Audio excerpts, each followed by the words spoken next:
అందమైన చర్మ సౌందర్యం మీ సొంతం. Second aqua radiance deep cleansing gel. Anwar అయ్యా, 100 మంది పనివాళ్లను ఒక బుల్డోజర్ను ఆలయం దగ్గర తీసుకురా. దాన్ని పడగొట్టించాలి. ఒరే రావుడు, అబ్బాయి పెళ్ళయ్యేంత వరకు ఆగమన్నారు, అంగీకరించాను. ఇప్పటికాగే ప్రసక్తి లేదు. దేవుడి జోడికెళ్తే మహాపాపం రా. దేవుడా? వాడి పేరేంటి? శివుడు. మరి బ్రహ్మ, విష్ణువు, రాముడు, కృష్ణుడు, వినాయకుడు, సుబ్రహ్మణ్యం, లక్ష్మి, సరస్వతి, పార్వతి వాళ్ళు దేవుళ్లే. అల్లా, క్రీస్తు వాళ్ళు దేవుళ్లే. వీళ్ళల్లో ఎవడు గొప్పవాడు? వాళ్ళ నమ్మకాలను బట్టి వాళ్ళ దేవుడినే గొప్పవాడు అనుకుంటారు. అని సరిపెట్టుకోవడం లేదు. మా దేవుడు గొప్ప, మా మతం గొప్ప అని ఒకరినొకరు నరుక్కుని చూస్తున్నారు. నిజంగా దేవుడనే వాడుంటే కొంతమందికి ఎందుకు అన్నం దొరకడం లేదు? కొంతమంది చిన్న వయసులోనే విధవరాళ్ళు ఎందుకు అవుతున్నారు? కొంతమంది పశ్చిమలోనే తల్లిదండ్రులు ఎందుకు పోగొట్టుకుంటున్నారు? అది వాళ్ళ కర్మ. కర్మ అంటే పూర్వజన్మలో చేసుకున్న పాపం. ఆ పాపం నుంచి నీ దేవుడు కూడా వాళ్ళని రక్షించలేడా? రక్షించలేడు. అటువంటప్పుడు నీ దేవుడికి పూజలు ఎందుకు చేయాలిరా? కన్న బిడ్డల్ని సరిగా చూడలేని వాడు తండ్రి కాదు, అందరికీ అన్నం పెట్టలేని వాడు దేవుడు కాదు. వెంకన్న, నువ్వు సద్బ్రాహ్మణుడివి. వేదాలు చదివావు, ఉపనిషత్తులు చదివావు, పురాణాలు చదివావు. నేను ఏమీ చదువుకోలేదు.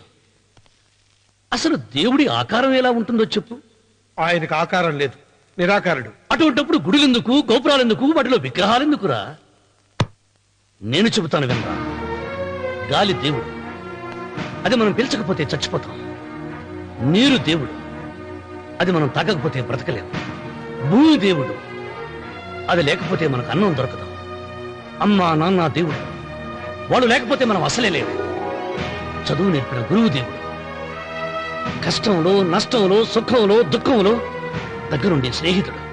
స్నేహితుడు అంటే నువ్వు నాకు దేవుడివి. నీకు మొక్కుతాను రా, అంతేగాని ఆ నల్ల రాళ్ళకి రెప్పలెక్కి కాదు. అంటే గుడి మెట్లకి మొక్కే వాళ్ళంతా మూర్ఖులా? నైవేద్యం పెట్టి నమస్కారాలు చేసే వాళ్ళంతా పిచ్చివాళ్ళ? గుండు గీయించుకుని పొర్లు దండాలు పెట్టేవాళ్ళంతా అమాయకులా? అవును. ఒక గుడి చూపించి ఆ గుడిలో దేవుడు వరాలు ఇవ్వడు అని చెప్పు. ఆ గుడి మెట్లలో ఒక్క మెట్టు కూడా ఎవడో ఎక్కడ. నైవేద్యం పెడతారన్నావు కదూ, ఎందుకో తెలుసా? పెట్టిన క్షీరాన్నాలు, దద్దోజనాలు, పులిహోరాలు మనం మెక్కుతామని తెలిసి, అదే దేవుడు తింటాడని తెలిస్తే శనగ చెక్క, ఒక బెల్లపు ముక్క కూడా పెట్టరా. వెంట్రుకలు ఇస్తారన్నావు కదూ, దేనికి? మళ్ళీ ములుస్తాయన్న ధైర్యంతో. గుండు గుట్టించుకున్నాక జన్మలో ఒక్క వెంట్రుక కూడా మొలవదు అని చెప్పు. ఒక్కడు కూడా గుండు గుట్టించుకోడు. ఒరే రావుడు, గీతలో శ్రీకృష్ణుడు ఏం చెప్పాడో తెలుసా? 16,000 మంది గోపికలతో సరసం, 8 మంది పెళ్లాలతో కాపురం చేసిన కృష్ణుడు ఎలా వేల్పు? వాడు చెప్పిన గీత మన తల రాత. వెంకన్న, నా దృష్టిలో భగవంతుని పూజించే వాళ్ళు 2 రకాలు. భయంతో పూజలు చేసేవాళ్ళు, ఆశతో మొక్కేవాళ్ళు. పాపం చేశాం, ఆయనకు దండం పెట్టి చేసిన పాపాన్ని ఏదో ఒక రూపంలో హుండీలో వేసేద్దామనుకునే వాళ్ళు మొదటి రకం. మొక్కితే ఏదో దక్కుతుందని ఆశపడేవాళ్ళు 2వ రకం. నా భూమి నేను సొంతం చేసుకున్నాను కాబట్టి అది పాపం కాదు. భయం లేదు, ఏదో అయిపోవాలనే ఆశ, తపన నాకు లేదు.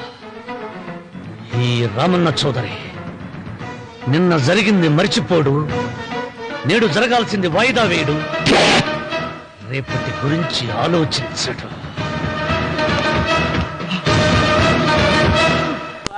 వాస్తుపురుషదేవతాభ్యో నమః.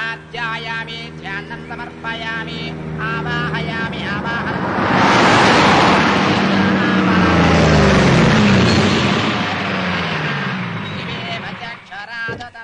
రండి రామన్న చౌదరి గారు.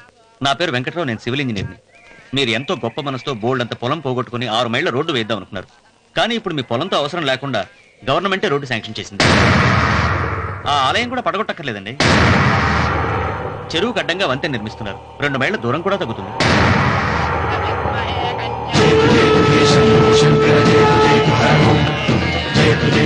మాట వేయించడానికి నువ్వే వడివిరా, భగవంతుడే వేయిస్తాడు.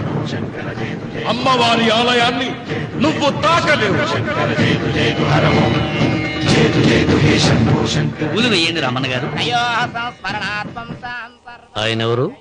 జటాధారి స్వాముల వారు. నీకు తల్లిదండ్రులు ఉన్నారా? లేరు, చనిపోయారు. ఫోటో ఉందా? ఉంది.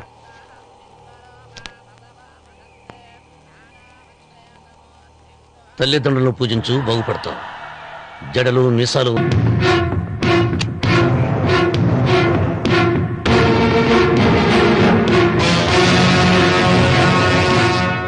నువ్వు కూర్చో మావయ్య.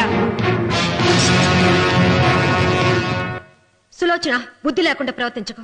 వేప చెట్టుకు పాలు పోసి పెంచినా అది చేదుగానే ఉంటుంది, కానీ తీయగా మారదని ఆయన ఎన్నిసార్లు చెప్పినా ఆయన మాట వినకుండా నీ అడుగులకు మడుగులెత్తాను. ఆయన ఎవరనుకుంటున్నావు? ఈ ఇంటికి పెద్ద. దేనిలో పెద్దండి? హత్యలు చేయడంలోనా? పక్కవాడ పొలాలు ఆక్రమించుకోవడంలోనా? వీధిలోకి వెళ్లి పసిబిడ్డని అడిగినా చెప్తాడు ఆయన ఎంతటి నీచుడో హంతకుడోనని.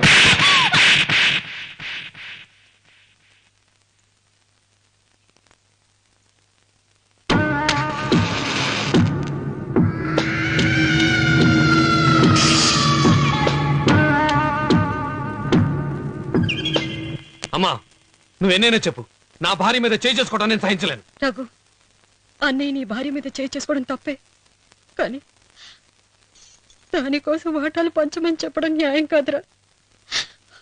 నాన్న అన్నయ్యని కూడా తన వాటా తీసుకుని వెళ్ళిపోమంటున్నారు. కావాలంటే నేను నీ భార్య కాళ్ళు పట్టుకుని క్షమాపణ చెప్తాను రా. అమ్మమ్మమ్మమ్మమ్మమ్మమ్మమ్మమ్మ, నేను 100 సార్లు మీ కాళ్ళు పట్టుకుంటాను. మా బతికేదో మమ్మల్ని బతకనివ్వండి. ఏంటి నించున్నారు? రండి, అక్కడ ఎదురు చూస్తున్నారు.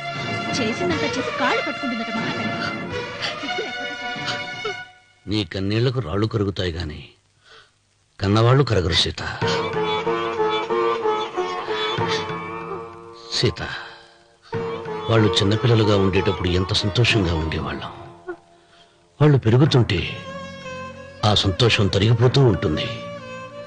వాళ్ళు మన భుజం దాటి పెరిగాక ఇక గడప దాటి ఎప్పుడు వెళ్ళిపోతారా అని ఎదురు చూడటమే మన పని. బాధపడ.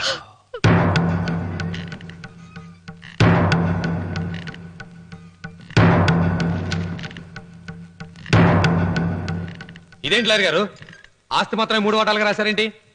అమ్మ నగలో నాకు వాటా ఉందిగా. ఆ నగల గురించి కూడా దీంట్లో రాయండి.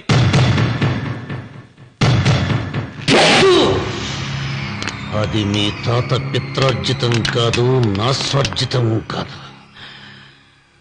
నా భార్య స్త్రీధనం.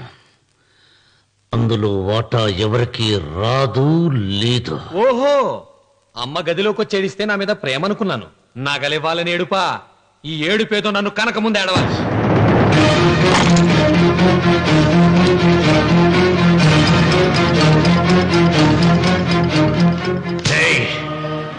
నీ అమ్మను ఎంత మాట అన్నావురా?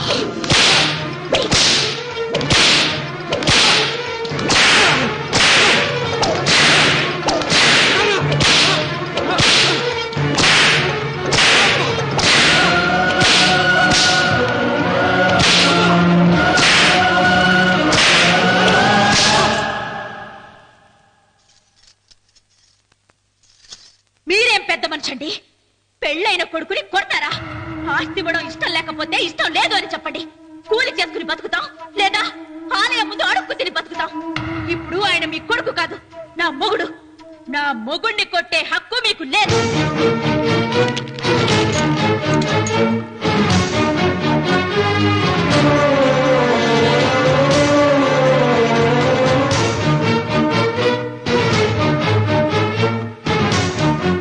రఘు, నీకు కావాల్సింది ఈ నగలేగా, తీసుకొచ్చాను, తీసుకోరా.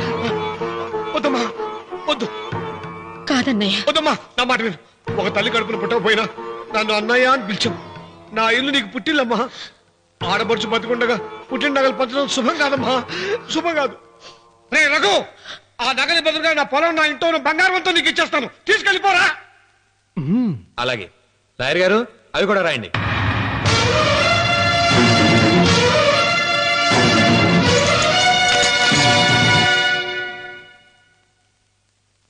నాన్న, నాకు ఆస్తక్కర్లేదు.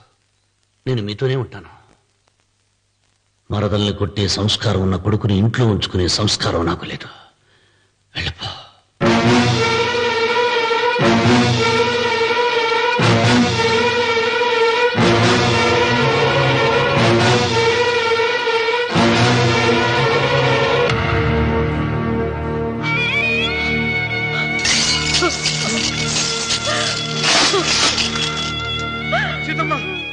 అమ్మా సీతమ్మా, సీతమ్మా, ఒరే రావుడు, నాకేదో భయంగా ఉందిరా. ఆ దేవుడి శాపం తగిలింది, లేకపోతే నీ కుటుంబం ఇలా ముక్కలైపోవటం ఏంటి? నా మాట విను, వెళ్ళు. ఆ శివలింగాన్ని తిరిగి తీసుకొచ్చి యథాస్థానంలో ప్రతిష్ఠిస్తారా?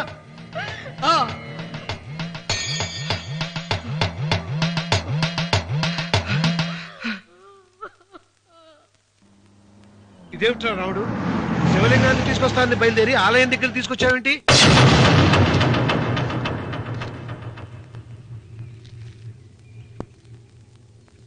ఎలారా ఈ ఆలయాన్ని పడగొట్టాలి?